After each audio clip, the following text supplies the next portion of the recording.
I'm Mikhail Novikov, and first of all, thank you for Walter Ovetti for getting me here.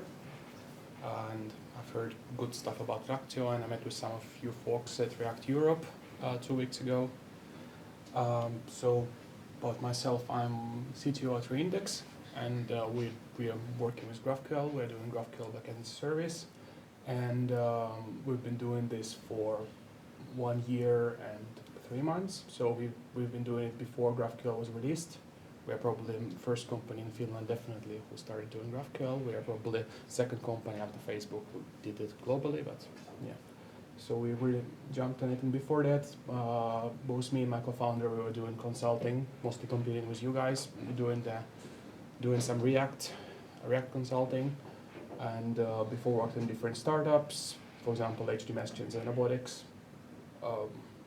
So yeah, I'm a web development guy and been like that for 8 years. And yeah, I'm going to talk about GraphQL. It's new technology from Facebook, and it's, in my opinion, best way to do APIs. I like it as much that I've stopped doing profitable consulting stuff, started doing startups that bring no money. So yeah, first, one thing I want to say. There have been lots of hype around GraphQL recently, and React Europe, there were 3 presentations about GraphQL, and 50% of Q&A afterwards was about GraphQL. So I think most people actually know what GraphQL is nowadays. But the only presentation that I had as a basis was my presentation about the basics of GraphQL, which I gave at a different conference some time ago. So I've tried to combine it with some more advanced stuff, so there is information both for people who don't know what GraphQL is, and for people who actually know what GraphQL is, so it's not boring. But I'll still start from some proselytizing and promoting GraphQL. So what is a good API? Well, by API here I mean the API which you connect your client application with the server, the mobile application or a web application. But the usual architecture, we all know it. You have a server, you have a client, and they communicate with an API. And what makes a good API? What API is nice to use?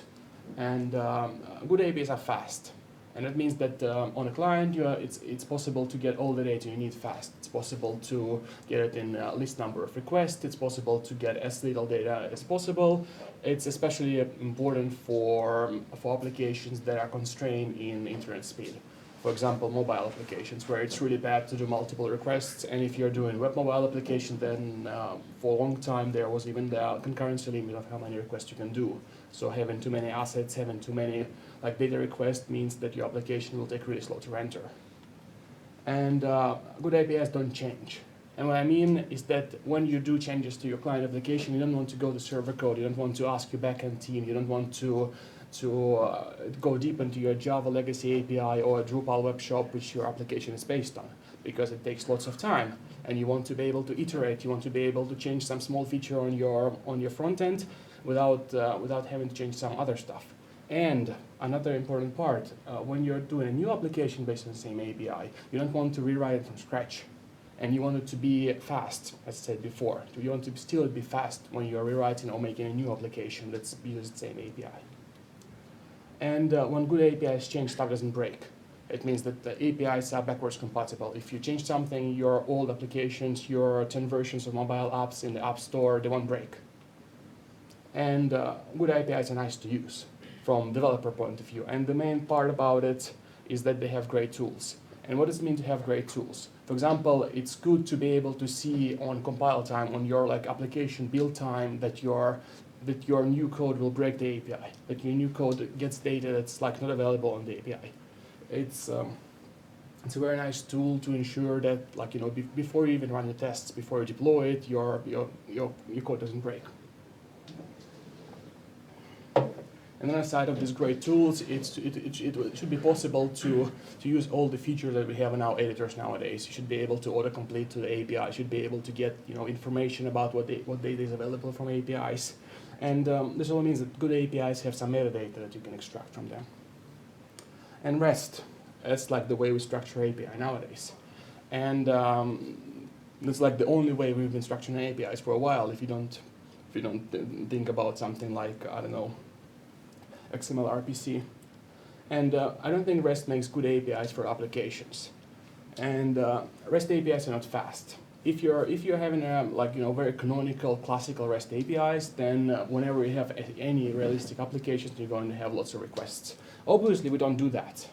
Obviously, we make REST APIs that you can include data in. We make REST APIs that return like nested data. But still, you end up with a REST API that's really good for some view that you've been building. But now imagine you want to have a similar data but for different view. Now your REST API will either not return enough data or return too much data because it's usable now for for those two APIs. Of course, it's possible to build really smart REST APIs with lots of parameters where you can configure what kind of data you need, but it's a big effort.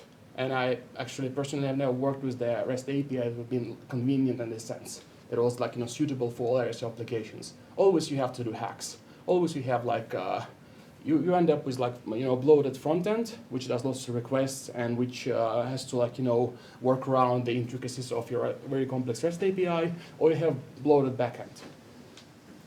And this is similar part to what I was saying. REST APIs have to change all the time because whenever you need new data in REST API, you need to go to the endpoint and change it. Again, unless you have really complex REST API that supports all the kind of different data sets, which don't really happen. And REST APIs are not really easy to version because whenever you want to version, you have a new version of the API, you basically have to maintain two code paths because you need to maintain code paths for your old version and you need to maintain your code paths for a new version. And it's not easy because if you do lots of changes to your API all the time, you're going to have lots of versions and all those going to be in all different code paths and you have to test it, and it's really hard to tell when exactly you can remove the old API version.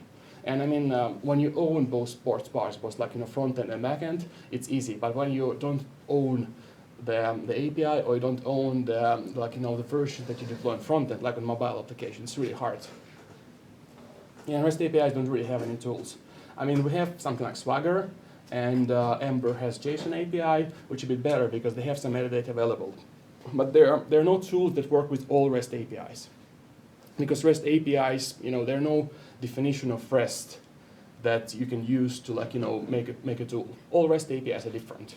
Of course, maybe there are some really classical examples of REST APIs, but again, I mean, I haven't seen that. I haven't seen that there's even 10% of a model for REST API that's used. Everyone makes their own REST APIs, and they all have crappy tools because you have to build a new tool for every REST API you do. So this is the problem we had, but this is the solution. GraphQL, it's a language, it's a specification, it's a project, it's technology that Facebook made to address all those concerns. Because Facebook is a company that has exactly the same problem. They have one API, but then they have multiple applications that use this API. And they iterate fast, and they have huge teams. It's really hard to make changes on the back end, make changes on the front end. The loop becomes really slow. So Facebook made GraphQL to address those problems. And GraphQL has been used in Facebook for 4 to 5 years. It's a really old technology. I mean, it's almost as old as React, I think, even maybe older than React. But they've been using it much longer than they've actually, than they've published it. And they've published it 1 year ago. They've published a specification and reference implementation. And this is important because it is not like a library. GraphQL is not a library, but GraphQL is a language. GraphQL is a technology. GraphQL is a specification. So there can be GraphQL for different languages, but then they will still be united by this one specification. And GraphQL consists of two important parts. First one is a query language. And this query language is the kind of request that you send from your client to the API to get the data. And if we look at some really simple JSON, like there's all JavaScript object, I guess. I want to get this kind of data, then I'll write this kind of GraphQL queries. You see, it's really similar, just basically remove the values, and then you get a GraphQL request. And obviously, you often want to have more data than just one level. And then you can have nested API, nested GraphQL requests that get more data and that are nested. And then you again get the same kind of JavaScript object as request, exactly as you requested it. And this is very useful because you can describe what kind of data your client needs in this GraphQL request. And it works because there are more features, yeah. It works because on GraphQL server side, there is a formal definition of what kind of data is available. This kind of GraphQL type specification. And it describes what kind of types you have on your server and what kind of request you can make to your server. And then when you make some kind of request like this, GraphQL server can check, okay, I have those kind of fields, so I can return them. And if you don't, it will be an error, like on a runtime. It will say, okay, I don't have those fields in the specification. There is a formal specification and then a GraphQL query that can run against this formal specification. And that means, for example, if I need to add more data to this, if I want to like get picture ID, if I want to get the I don't know, more pictures of the same author to have some like, you know, modification to my feed or something, I can just add them inside. And it will work. I don't have to do any changes on the server, provided I already have this data described. And this means that we can iterate, we can change our front end without actually doing changes to our backend as long as this data is available.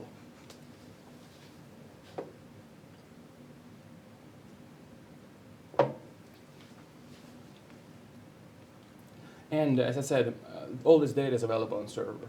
It's a type definition. It's a graph of connected types. This is the pseudo language that GraphQL used to like document itself or like used in examples. It's not like really how you write the GraphQL APIs. But you see here, you have nested data, you can have lists, you have different types, and they're all connected. It's a graph. And this all makes GraphQL a good API. Because GraphQL is fast because you can get all the data you need in your view in one request. You can describe the data your components need and the data your component tree needs, and you can request it and you get it. And GraphQL doesn't change because if you need new data, if you need different data, you can just change your GraphQL requests without changing GraphQL API. And at the same time, you can remove stuff you no longer need, and then you'll get less data. So you'll save traffic, you'll save bandwidth. And GraphQL has good tools because there is the formal language that defines it. Because this language is available through all GraphQL APIs as metadata, so you can get it. You can build tools that you work with all GraphQL APIs. For example, there's Graphical.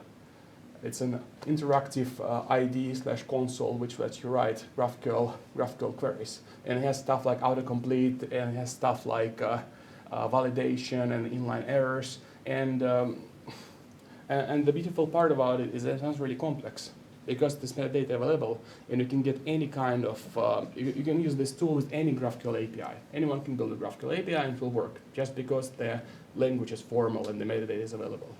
And another great tool is Relay. And Relay is the original kind of killer project that made me and Ville convinced that GraphQL is a great part. Relay is a client-side store, like Redux, for example. And like Redux, there's only one store in Relay. But unlike Redux, most of the stuff that you do in Redux manually, you're going to get with Relay automatically, because Relay has GraphQL. And Relay works in a way that you collocate the parts of your GraphQL query with every component.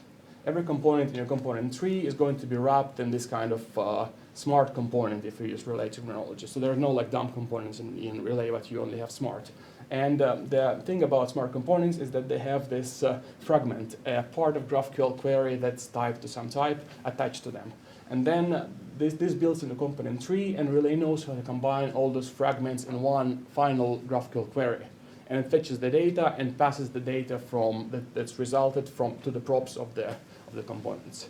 And it passes all the data you requested and passes only the data you requested. So at first you can consider this as like very tight coupling of your fetching logic and the presentation. But at the end, it actually makes your components more shareable and more like reusable within your own project. Because if you imagine again like Redux and React component tree, imagine you want to change this, move this comment to a different part of your component tree. When you do it, you have to go all the way to a smart component in that tree and make sure you get all the data that you need in that component in that tree too. And in GraphQL, you just move it, and then Relay knows that in Relay you just move it, and Relay knows that there's this component now, and it requires this data, so you can automatically change the query that it's going to do. So it makes components more usable inside your project.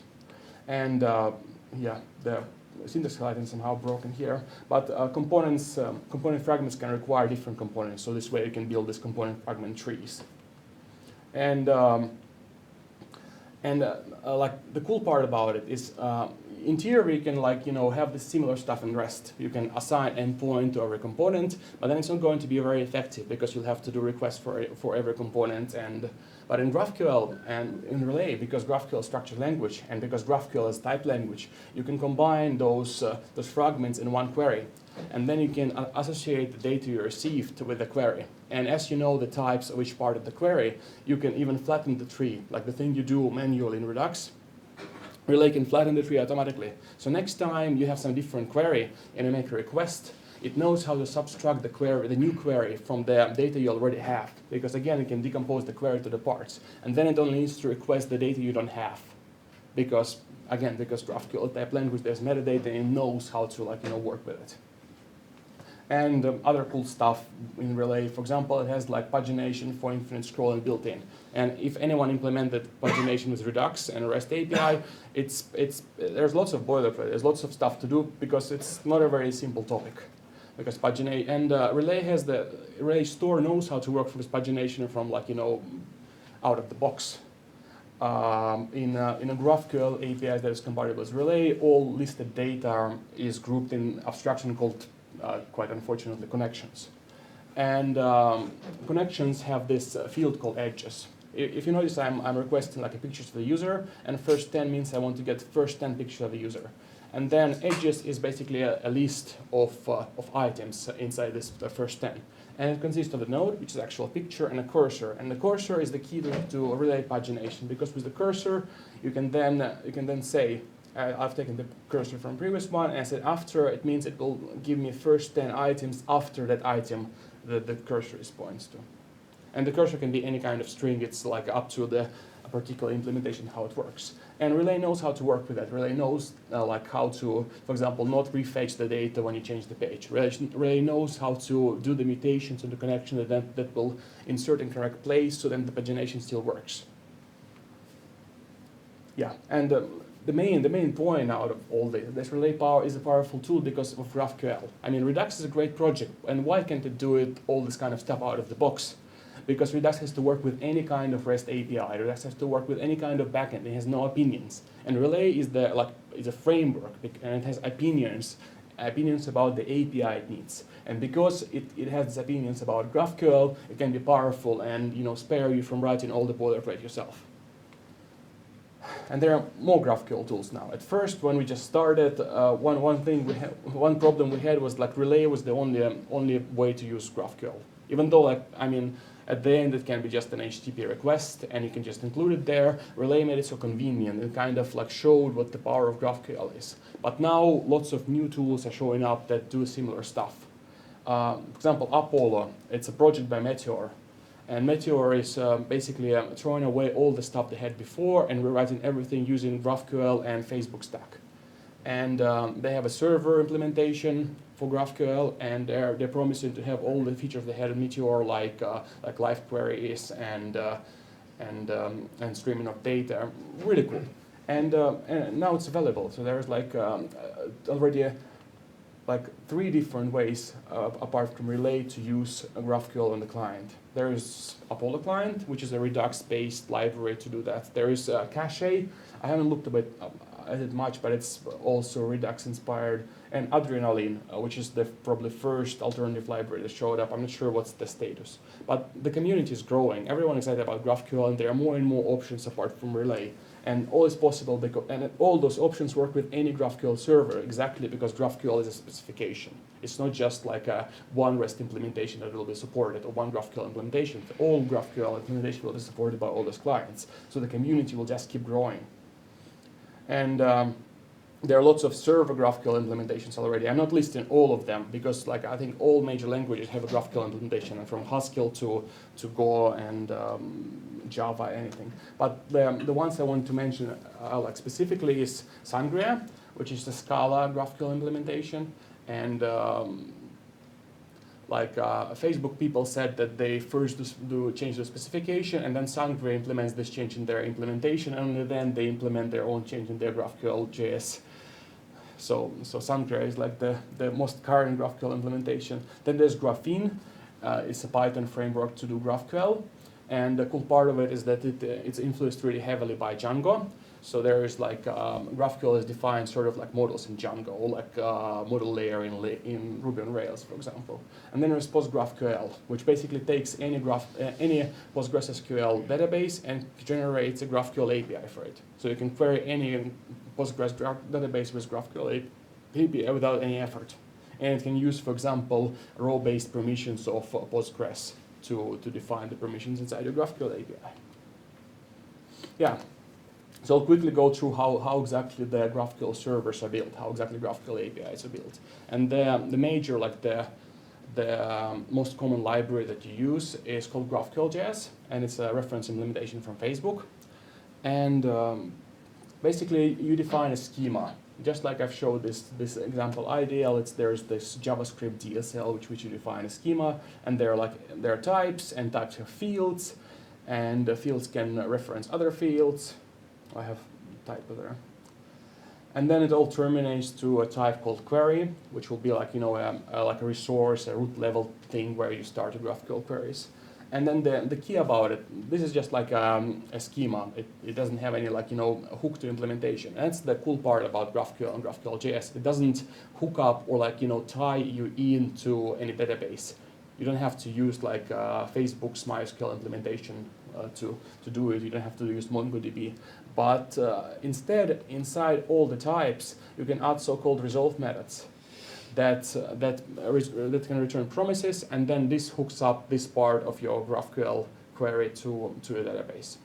And any fields can hook up. So, for example, when you have a connection, you have a relationship, you can just, same way as you hook it up to like a root level, you can hook it up in like on a nested level. So, for example, when you want to have author, you can, inside a picture, you can just fetch it from the database when you have it. And the cool part is that it accepts any promise. So if I want to, for example, change this, the thing I had to be not MongoDB, but to fetch some third-party REST API, I just change it, and it works. So I can combine multiple different sources in GraphQL schema. It will be totally opaque for the user. User will never notice that you have 5 different things that you are actually getting this data from your old Drupal web store, and everything is supposed to be really bad, but then it works really nice because your GraphQL API from the point of view of user will still be great. APIs will be fast, and but this brings us there. If you notice here, at first we just get all the pictures, but then when we need to get an author, then we have a different separate request to get the author. So it means for every picture we need to make 2 requests now. First request to the actual picture endpoint, and then to get the author, which can be bad if you have a very nested GraphQL query. We're getting a picture here, then we're getting an author for picture. That's 2 requests. Then we are getting all the comments of the picture. Let's say there are 10, so that's 12 requests. But then for every comment, we also want to get an author. That's 120. That's 12 more requests, 24. And then there are first 10 pictures. That's 10. That's 36 requests. So this turns into REST, but they moved to the server level, if you think about it. And in theory, that's true, and that's a problem. But the pattern that, for example, Facebook has been using, and we have been using at Reindex, is that when you have those kind of n+1 problem, when you have to fetch more data, you can batch those requests into one. So instead of doing request for pictures for each author, you batch it and you get all the pictures for the selected authors. And it's easy when you have a key value store like MongoDB or the MySQL thing that Facebook uses, where they don't use any joins, but they basically use it as a key value store. Because then basically batching the connection is a solution, and there's no problem of making 3 requests because they're really fast. But then there is a problem with GraphQL if you're using relational databases, because you have to actually convert all this query to one efficient SQL query with joins, and that's not easy.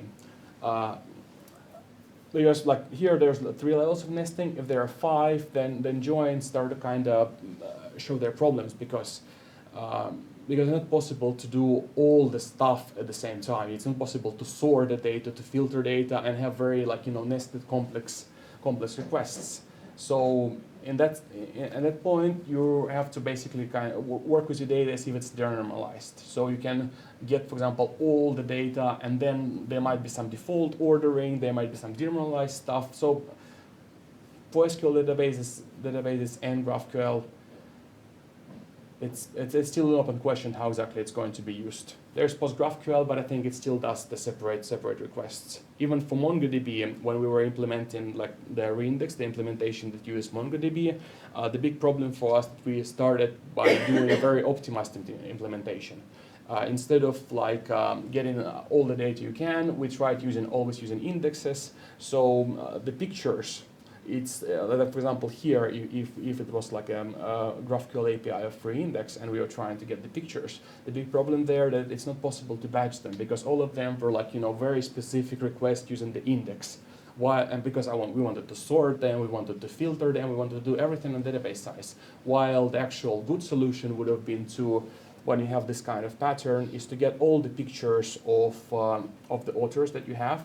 And then inside your GraphQL API layer, you resort it and work with it like you can say on a client, but I mean on the GraphQL API part of your server.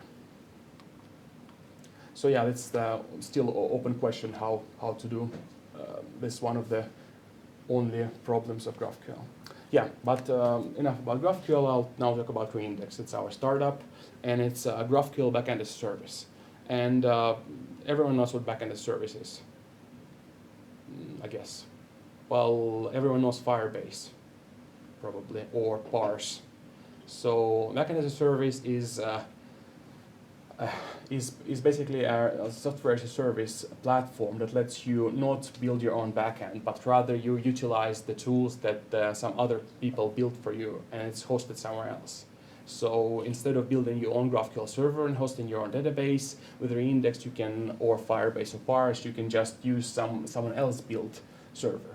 And both me and Ville were doing a lot of consulting before we started Reindex, and Ville in particular have been doing lots of work with, for example, Firebase, because often, even when you have your own API, you still want to do quick prototypes.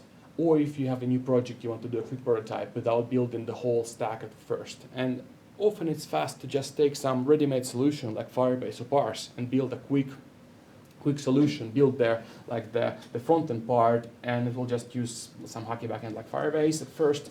And it works because it's fast, because you don't need to do it yourself, because building backends is slow. But the problem that we had with all the backend services is that they're not very good when you actually evolve your application. They're not optimized for particular application that you are building.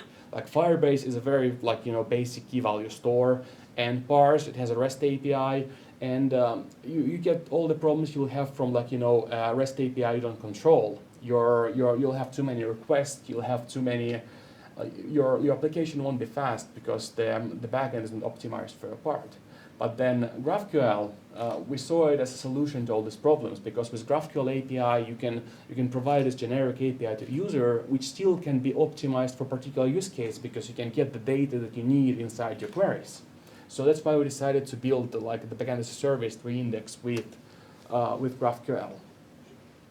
And the basics of Reindex is that it has schema. And it's a declarative schema written with JavaScript or JSON. It basically just defines the types you have and defines the field that those types have. Similar to what GraphQL.js does, but in a declarative way. There's no code. And there can be complex relationship with these types, for example, so-called connections. And then you have the schema, you just run a console command to push it, and then you have GraphQL API that's ready. And the GraphQL API will have graphical, and it will be ready to use from day one. Then you can do really complex queries. Again, there's filtering, there's sorting, there's ordering, all the kind of features you might want from an API. And there are mutations that like a simple a CRUD-like mutation with which you can do changes to your data. And there is a permission system that lets you restrict what kind of data, and this permission system is based on the kind of static rules where basically define based on relationships you have in your database, what kind of permission to grant. For example, here we have a message, a type message, and it has field sender, which is the user who sent it, and a channel, so where it was sent. And we can tell that the sender of this message can read and update it because he created it based on this connection. And we can say that all the members of the channel to which the message was sent can read this message. So based on this, because GraphQL types, they're like, or your data model is always like a graph, you can define the graph path and define what kind of permissions they grant. Then there is authentication. You can use any social login providers or Auth0 to authenticate a user inside our GraphQL API. I've talked about permissions. And if you need to extend it, there are hooks that can be executed after any mutation. So if you need some more functionality, if you need to send emails after you do some updates, you can define a hook, which is basically a post request that will be made to some API that you've defined. And you can, for example, host it on webtask.io or make a small Heroku instance or Amazon Lambda function to extend Reindex in ways you want. Yeah, so Reindex lets you get a ready-made GraphQL API in minutes, and it's free for development use. So yeah, but after I finished about Reindex, I want to talk about last topic, and it's like our vision of the future of GraphQL, or rather how the GraphQL community and GraphQL tooling can evolve to be even better than it is now. Because GraphQL is a language for an API layer. It's a language that defines your API layer. Basically, if anyone used Django REST framework, it's the serializer and the API part. So it only defines. It shouldn't hold your business logic. It shouldn't hold your data access. GraphQL is purely about describing what kind of API you are and running the queries that can be done against the description. And that's all right. That's good because it's a tool that does a job. But often when we are defining our applications, we have a model layer where we define what kind of types we have. And you can see some ORMs, so Django, like Django ORM or Ruby on Rails ORM, and there you can really easily define all the types you need. And then immediately after you define them, you can query them in the database, you can work with them, you don't need to do any more work, and it's nice. For example, in Django, I can define a photo model, and immediately I can query those photos inside my view code. But this is like old style programming because then you have to hook it up to REST API, you have to write your static views. But I still love this experience that you had with Django and Rails when you just defined your data model and it automatically mapped to your storage. It automatically mapped to where it's like fetched from. You got all those access functions. You could really write application faster because of that. It's just that like the rest of the stuff got antiquated, but this is still great. And that means that APIs can be generated. The ORM shows that APIs, like this is like a database access level API, but still they can be generated, and they can be generated from model definitions, and then on top of that stuff like forms, like serializers, Django REST framework can be generated too. So yeah, and models can describe relationship. They let you describe what kind of relationship you have, and can map to different storages. You can have models that map to database. You can have models that map to REST APIs. You can have models that map to a legacy backend, and and they can all be connected. And that means that you can interoperate between different types of model layers. Someone can define a model layer that works with, for example, Google Maps API, Google Place API, and someone else can define a layer that works with Twitter, and someone else can define a layer that works with a legacy Drupal web shop that you need to build your application on top of. And they can all interoperate if there's one way of defining them, because the backend fetching logic is abstracted in them. And as GraphQL is an API layer, it cannot work as a model layer. You can't really define your model layer types in a GraphQL API because there are lots of types that might be there that are just for service. For example, when you have an input, like the description of what kind of input you have is a type. when you have this relay connection that I was showing you, then every type will have this connection type, which again has nothing to do with your actual model layer, but it's important for your API layer because it's like a convenient way to query stuff. So yeah, it's an API layer, but we can do more by using this, by leveraging this API layer. If we had an ORM, we had a model layer for GraphQL that will generate the GraphQL API out of it. And then, like as I said, imagine we'll have a GraphQL schema, GraphQL model layer for all the public APIs there, and then we'll have the GraphQL schema for legacy APIs. As I said, I'm really traumatized by the Drupal webshop experience, and GraphQL schema for different data stores, like your MongoDB database, and it all can be fit together, imported, and joined in one GraphQL API. And the model layer, will abstract out all the intricacies of caching, of batching, of fetching this data. And line 3 out of here kind of looks like Reindex in a way, because we have this definition, like a declarative definition of a schema, and then it maps and abstracts out the database layer. So what we are going to do, what we are doing right now, is that we're taking this part, the part that lets you define this declarative model layer, and we are open sourcing it.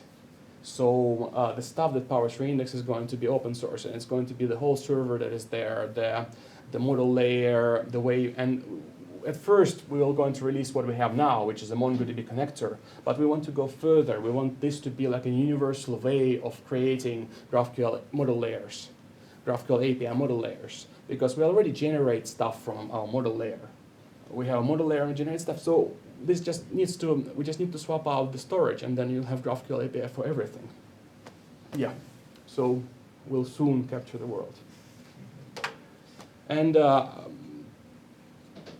I didn't make it very long because I really wanted to talk and hear what people want to say and ask about GraphQL, because I think there is not that much expertise in the wild about GraphQL, and we definitely have it. So I want to have extended Q&A. I know it's Finland, but still, we can try. Okay. GraphQL actually is not crawlable. Like RESTful APIs are very easily indexed to search engines like Google or something if you want to do that. But with GraphQL, you always have to send those query JSON files to get something out, right? Well, I mean, as you usually do have metadata for GraphQL, you just need to have a special crawler that will let you do this. And it's actually better than just crawling REST API, because when you crawl a REST API, you don't really have any information about what you're going to get. So you kind of have to deduce it while you're crawling it. But if you have GraphQL, you can just get all the schema immediately from it, and this can be crawled.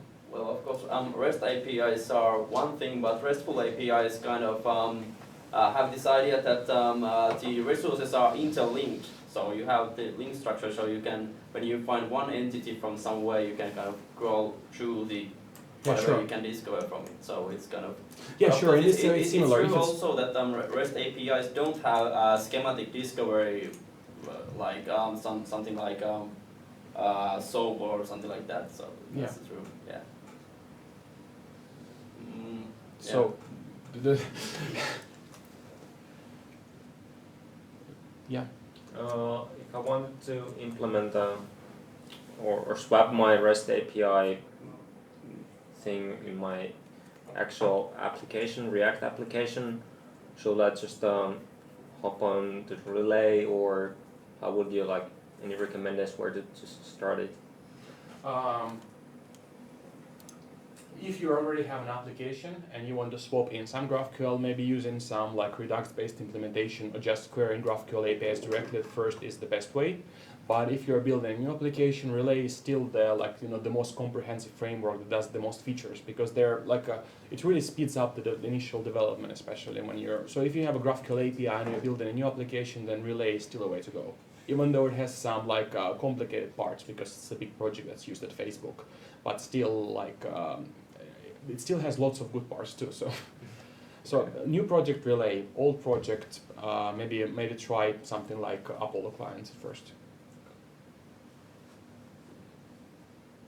Yeah. Yeah. So obviously, like you, very interesting things. one thing which often I think, at least when you hear GraphQL, many people think of it maybe as something like SQL for graph databases, which it is not. Yeah. But do you think that it would be possible, for example, to build, or what do you use in your back end currently? MongoDB. MongoDB. But then if you would actually have a real graph database and you would just have a translator technically translating this, because currently I think many people who use graph databases, they have to still have the kind of backend there in between doing the kind of translation. So have you thought about this kind of relationship? So when we originally started with GraphQL.js wasn't yet available. There wasn't even a specification. So we were using RethinkDB back then, and we made our own implementation of GraphQL, and we translated GraphQL queries one-on-one to this RecQL queries. So yes, in theory it is possible. There are some problems with direct translation of the whole GraphQL because there are some dynamic features in GraphQL. Because you can have stuff like interfaces, and then your fields can return interfaces, and then GraphQL on runtime detects what kind of type is returned. So if you use that, then it's hard to translate one-on-one because you need complex condition logic. If you, for example, implement a subset of GraphQL, which is still totally fine, we don't have those kind of interface in Reindex, for example, you can definitely implement this kind of one-to-one translation. I haven't seen people do this yet, but there are some pull requests to GraphQL.js that are actually going to make it easier. For example, one that provides you with a very detailed plan of how GraphQL just is going to execute this query. So you can then prepare your, like, for example, SQL query or graph database query. Yeah. And I'll still continue, but then from Netflix you have Falcor, which is somewhat similar, I guess, except I guess they also come with a server that, or what's the main differences, or is it even a competing thing? It is a competing thing in a way. Like Falcor is, you should probably compare it more with Relay than with GraphQL directly. Because GraphQL is actually like an API layer language, and Falcor is more like a client library that lets you work with this kind of structured data. And Falcor can actually work with any kind of API. Falcor can work with REST API, for example. So I don't have too much experience with it. But Falcor is like a smaller and simpler library. It solves similar problem than GraphQL and Relay together, but it kind of is a unified project that does it like with any API. Exactly, because I think what their equivalent to GraphQL actually is, I think it was called JSON or GraphJSON or something, which is the language that, or the format that they use. But I thought that there was like more to it, but it's kind of hard to get kind of the gist of it all because there's so much different kind of things. Well, there are two different parts, two different things, but they do solve the same problem. Yeah, I can't give you like a very exact comparison of Falcor and GraphQL because I haven't done that much Falcor. But I guess it's a worthy alternative if you already have a REST API and you want to try to like sort of optimize the way you use it. And like it's similar in many ways to Relay actually, because in Relay you describe those data requirements for components, and in Falcor you have those Falcor models which basically also describe what kind of data you need. And then it's resolved and can query different APIs. So GraphQL is like Falcor is a smaller and more like iterative solution, and GraphQL, you have to replace everything with GraphQL if you want to use it, which is a problem. Of course, you can always wrap your REST API in GraphQL wrapper, but still it might be more bigger investment than just trying Falcor. Yes? And actually, that kind of links to kind of, choosing the right tool for right problem. I think GraphQL is very nice for when you are building content feeds, like such user interface features which are not kind of resources like URIs. In RESTful world, URI should always point to unique resource, which is quite static. It can be updated by the administrator, sometimes by the users. But when you are building content feeds like Facebook has, you can't kind of build the feed with a URI because it's always different. It can be indexed And for that reason, they probably developed GraphQL because they actually needed something different than traditional web pages. Yeah, sure, but I think most of the stuff actually doesn't fit in this in this resource kind of part, because I've never actually built a REST API. Like obviously when you start new project and you build your model layer, you build your REST API, you start with this kind of like unique resource and resources per type. But then you really quickly find out that you need some nested data inside your views. And with REST, you'll actually have to do multiple queries to do that. So I think like majority of applications are like what Facebook is building, where you have interconnected data, and your interface are usually like interconnected data, like graphs of data that map to to the interface that they actually draw. It's really rare to see such a simple, even in very simple CRUD applications. Still, I often have found that people need kind of nesting. They want to see related objects, they want to see stuff inline, because it's just a better interface than always switching to different positions. Yeah, but that's actually the reason why they developed the RESTful extension over REST APIs, because RESTful extension has with the besides just the resource, you have embedded resources, which are exactly what you are describing here, and then you have links, which kind of are also related to that resource. Yeah, sure. As I mentioned, like Swagger and, for example, JSON API from Ember, which try to solve similar problem by using REST. Yeah. But I don't think they're. I think they still overlap with GraphQL. I don't think there is like.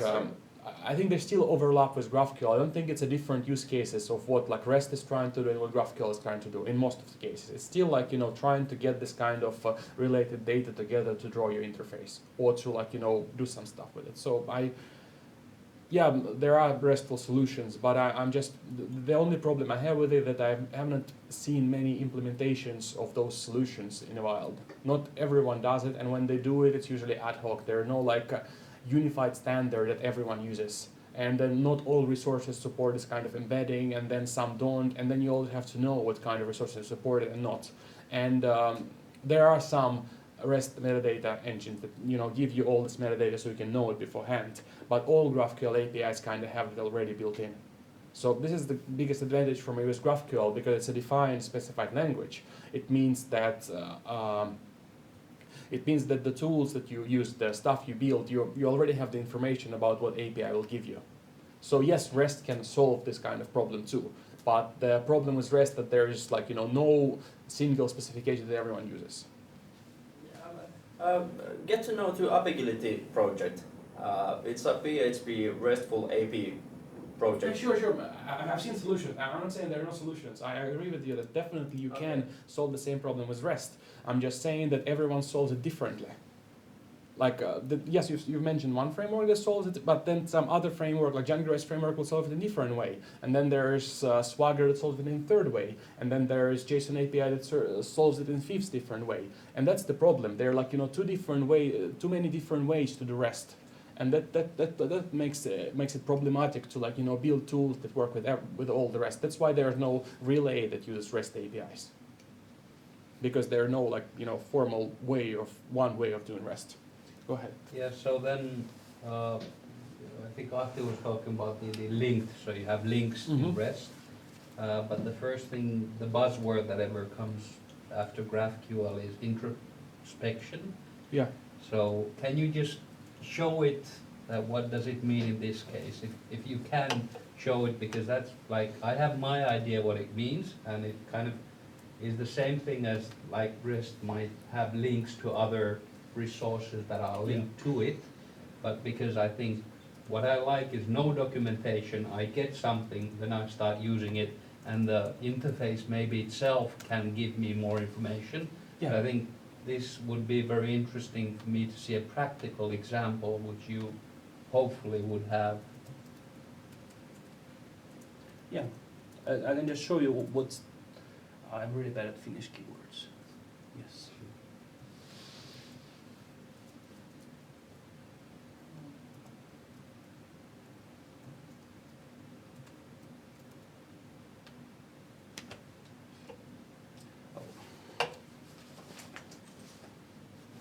have to check my email to confirm the email, and then I can show you what I mean.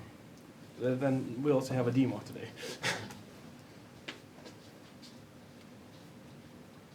Because probably it's easier to just show by example. Yeah, I would like to see it, just to have kind of an idea of whether what I've understood it to be is what it is. It's not probably rocket science, but Yeah. you can still misunderstand different shades of white, for example. My wife tells that walls are green when I think they're white.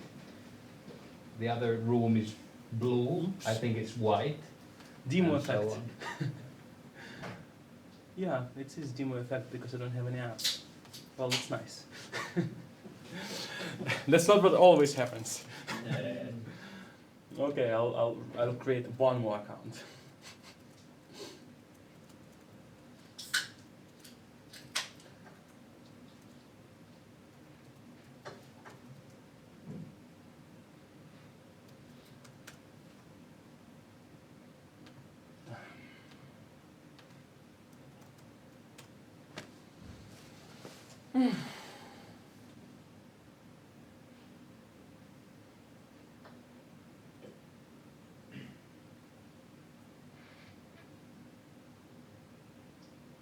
Yeah, but I'll just start describing it while this all loads.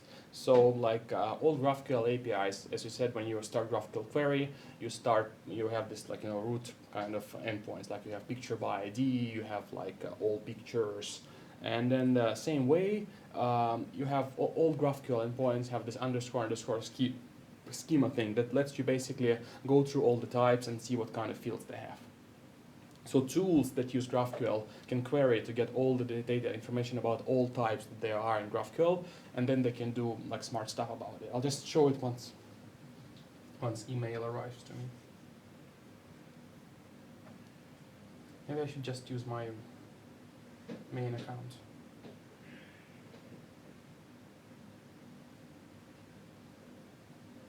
Oh.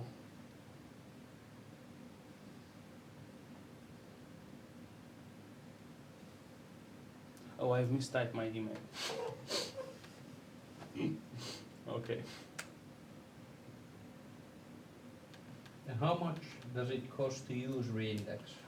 Like the development account is free, but then I think our first production plan starts from 49 dollars per month. How many customers do you currently have? We have plenty of customers on free plan. One of our our first customer have launched his production app just 2 months ago. So yeah, he's our yeah.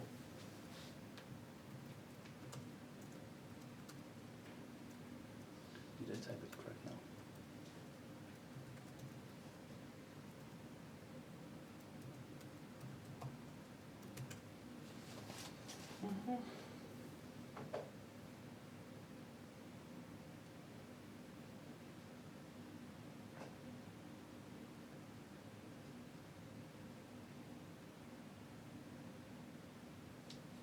I guess our sign-up flow needs more work. Okay. I hope it will work this time. You have how many people now within the startup that you have? Just two founders. We have bootstrapping. We're like been consulting before, so we have accumulated some funds, and now we're bootstrapping to it. So I'll open the graphical. I've got the app, and like graphical example of tool that already used the schema, because like when you run the graphical, there's no like information passed to it from the server, but rather it makes a request to the server, and then for example it has this docs explorer here. Do you see anything from here, or should I make it bigger?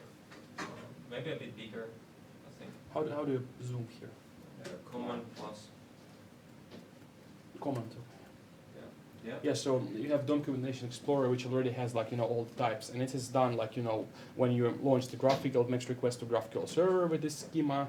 I can later show you what requested, and then you have like information about all the stuff, and immediately you have stuff like let's like all the built-in types. For example, the user is built-in, and you can your user has no description, but some of the other built time, for example, hooks have documentation built in, and it's all like available from the programmable endpoint. We haven't written any of this, or written it once when we did it, but then all the APIs have it. And then inside the GraphQL, I can.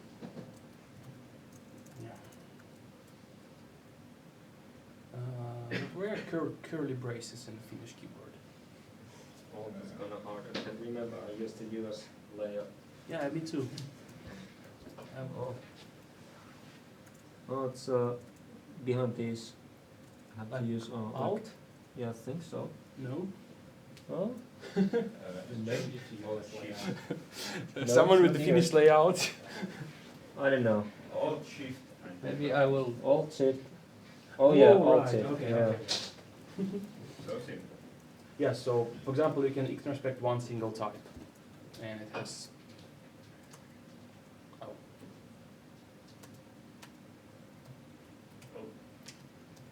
Yeah. His name, and I can say something like user. Yeah, I remember this. And then there is probably the name, fields, and I can get name and type of all fields. For example, let's do this. Yeah, it even auto-completed stuff to me. Yeah, so here I can see, like, I've introspected type user, and it shows me the fields that have types for each field, and types has some information like description too, so we can introspect it this way. So there's very rich, like, as you said, like in REST you follow links, but here they're like, no resources, you basically follow types.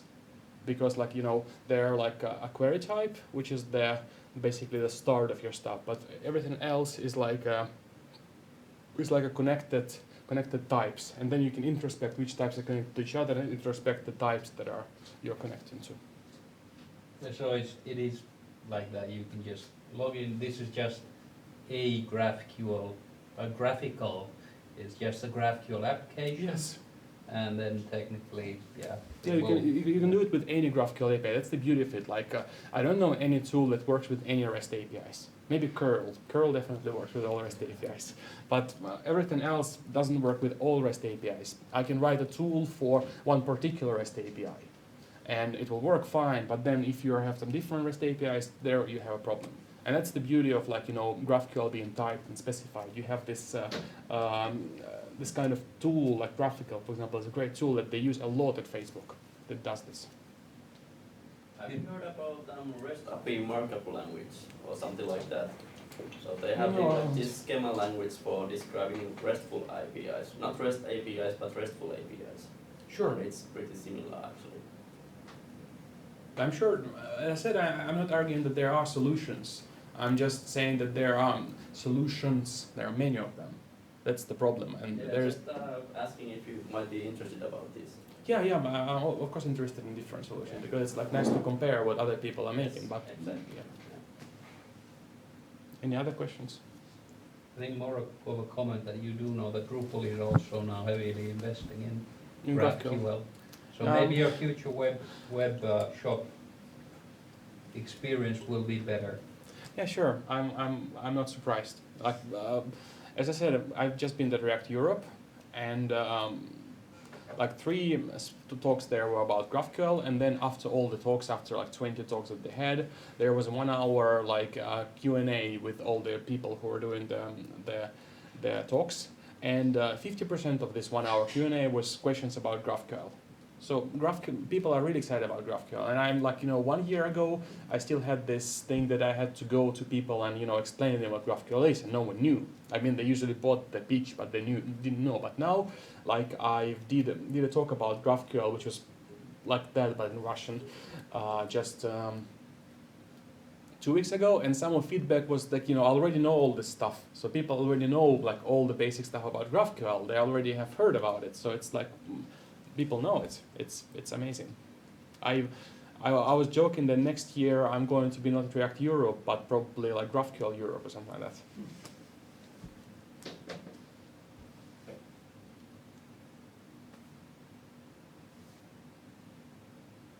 Anything else?